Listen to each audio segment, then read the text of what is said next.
నా పేరు భీమగాని రాములు, ఎక్స్ సర్పంచ్ 2 సార్ల.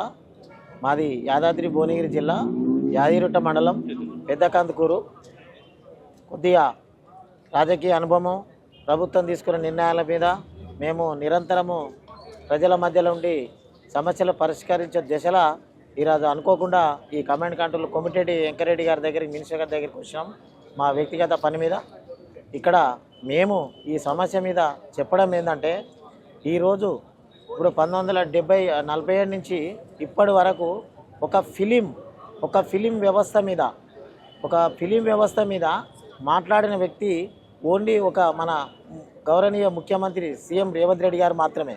దాంట్లో ప్రజలందరూ అనుకుంటున్నారు చిన్న చూపుగా, ఏమనంటే ఒక అసెంబ్లీలో రేవంత్ రెడ్డి గారు సినీ ఫీల్డ్ గురించి మాట్లాడతారా, ఒక కార్పొరేట్ చైర్మన్ ఇంకెవరో కింది స్థాయి మంత్రుల్లో మాట్లాడాలని కొంతమంది అభిప్రాయం ఉండే. అది కరెక్ట్ కాదు. ఫిలిం వ్యవస్థ ఇలా ఆర్థిక వ్యవస్థలో ఒక ముఖ్య భాగమైంది. ఫిలిం వ్యవస్థ అనేది ఫిలిం ఛాంబర్లో కూడా ఈ వీళ్ళు ప్రజలకు ఏ విధమైన సహకారాలు అందిస్తలేరా అని సీఎం రేవంత్ రెడ్డి గారు ఒక ప్రత్యేకమైన దృష్టి సాధించి ఇలా ఫిలిం వ్యవస్థను మొత్తం, అంటే ఇలా కమిషనరేట్ అంటే మీరు అనుకుంటారు nothing but it is a police station.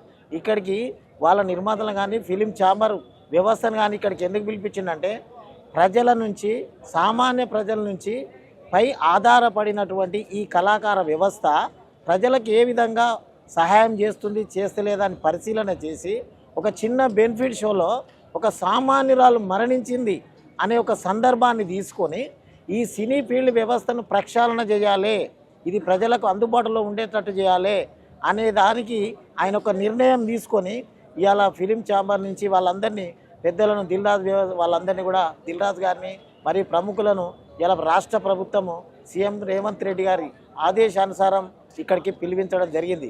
దీంట్లో ముఖ్యమైన అంశం ఏంటంటే, ప్రజలకు వీళ్ళ నుంచి ఆర్థికపరమైనటువంటి సహకారాలు అందుతున్నాయా లేవా, వీళ్ళు తీసుకునేటువంటి వ్యవస్థ ప్రభుత్వానికి అనుకూలంగా ఉందా లేదా, నియమ నిబంధనలకు అనుకూలంగా ఉందా లేదా, ఇది ఏ రకంగా పరోక్షంగా కానీ ప్రత్యక్షంగా కానీ ప్రజలకు అందుబాటులో చేయాలి. ఖచ్చితంగా గత ప్రభుత్వాలు చేయలేదు.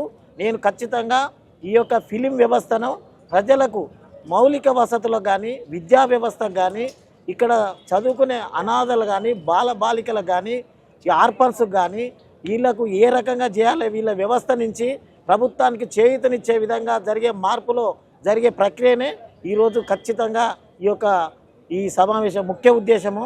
ఇలాంటివి సమావేశం పెట్టినందుకు ప్రత్యేకంగా నా రేవంత్ రెడ్డి గారికి మా ధన్యవాదాలు తెలియజేస్తూ ముగిస్తున్నాను.